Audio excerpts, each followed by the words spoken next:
When doing silver on cookies, it's good to add some base color to the silver element so that when you do touch it up with the luster dust, it pops a little bit more. This color is by Wilton and it's called Delphinium Blue, and it's just a lot nicer than adding, let's say, a little bit of black to make gray. The black is just kind of matte and washed out. This has some blue or something kind of in it, and it just seems to work better under the luster dust, the silver luster dust. These are the royal icing transfers for the ribbon cookies.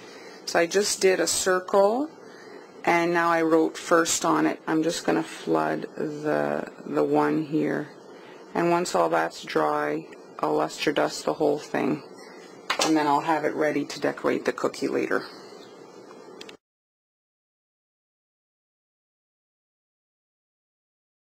Here is the ribbon cookie. I'm just going to show you quickly how I am making the ribbon. So here is going to have some ruffles, so I'm going to go higher just so that it's hidden behind, you know. I'm not going to go right to the edge of that circle like that. There we go. And so I'll close that up so for the flooding not to over spill. Here again, the other ribbon, and close it up. And so there we go. And once that's dry, I'll be able to ruffle the edge and drop the circle in. And if you wanted, you could write on those ribbons, but I find them a little small. But that's up to you. If maybe you could do it with a marker or whatever. Here are the ribbons. They've set a little bit, the outline, so now I'm just going to quickly flood this. This step has to dry before you do the ruffling, because as you pass over the ribbons, you don't want to drag and mess them up.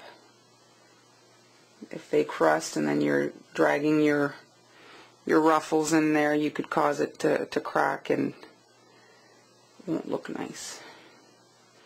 Nothing worse than rushing to the next step and ruining the one that had been done nicely. Patience. I know it's not always easy. I like to get it done. I don't like to wait. But if you're doing it in steps, you know, really, that's the way to get the nicest looking finished product.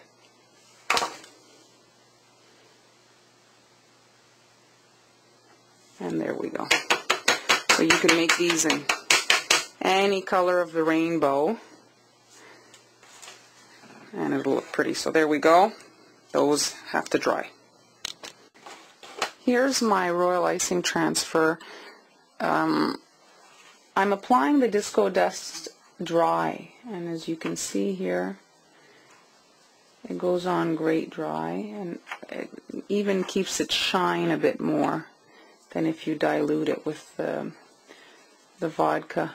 And there we go, as fast as that. If you had a whole bunch, you could just crank them all out, and like I say, if you do it this way, then you don't get the extra going on the areas you don't want it to go.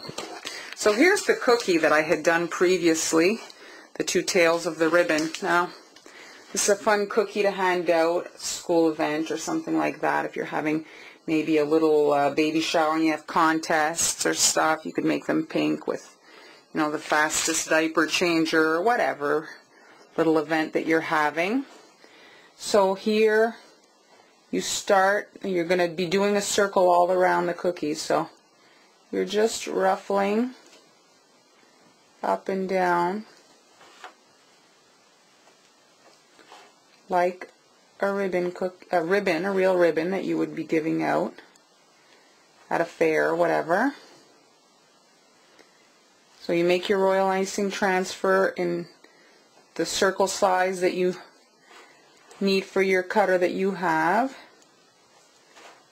And there we go, all the way around. And here at the end, it's a bit up there, and maybe a little spot of icing in the middle just to hold the transfer. And while it's all wet, you drop it on and push it in so that the ruffles kind of pop out, and there you go. A perfect little prize for you know, whatever event you might be having.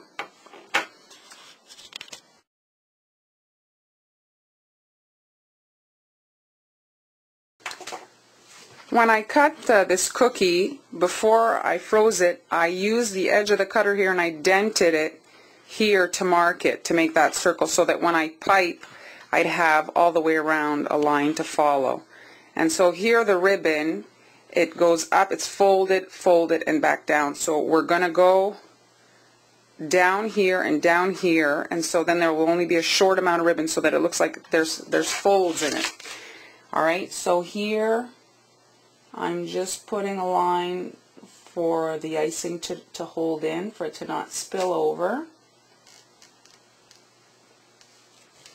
Up. So the outer outline can be, that's fairly simple there. Alright, so the middle, I would say, is about here, right? So let's just do a little dot for the sake of marking. So from this corner, we're going to pull all the way to here, and same thing from this corner all the way to here, and there's the ribbon. And now we've got to pull from that corner to there, but we don't want to put icing there, so we're just going to guesstimate. There we go. And so now when we're flooding, like the quilting, flood these two, wait for it to dry, then you can flood that, and it'll give it a little bit of dimension. This we're going to leave without icing. The rest of this, the metal, it's up to you what you want to do. Gold, silver, bronze, you could hand these out at school for sporting events, you know, any kind of activity. At work, you know, these could be cute. So I'm going to, I think, do gold. I haven't decided, maybe a red ribbon here would be nice. I'm doing the white outline for definition. Here's the metal cookie that I did. Here now, I'm going to try it with the dry luster dust, but really would have been better if I would have piped. If I want to go kind of fast and not worry about where it gets onto, I would have waited to do the actual ribbon area. But I'm just going to dust it on and see how it goes. So again, this is for 101 occasions. You can put so many things on this metal. Be for school, military, fun little parties or little awards. And there we go. Very cute. Bag these up. Any person, not just a little kid, would be excited to receive this.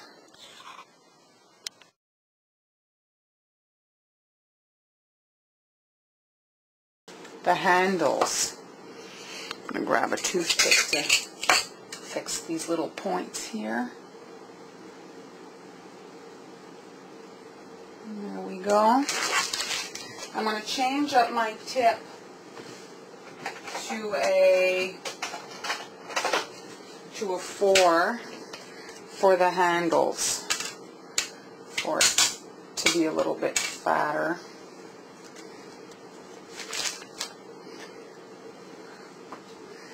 I'm going to do a little curve here.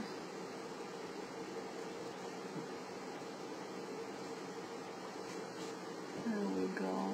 A little blob, then over. Touching here and then filling. So here the circle's not quite big enough. There we go. I think this would probably work better, this color, on some chocolate cookie, on a chocolate cookie. The color of the cookie and the color of the icing, you know, make it a little bit blah, I find. Could use a little bit more punch with regards to the color. Here's the trophy outlined, and always like we always talk about, alternating filling for the quilting or the dimension to stay in between the sections.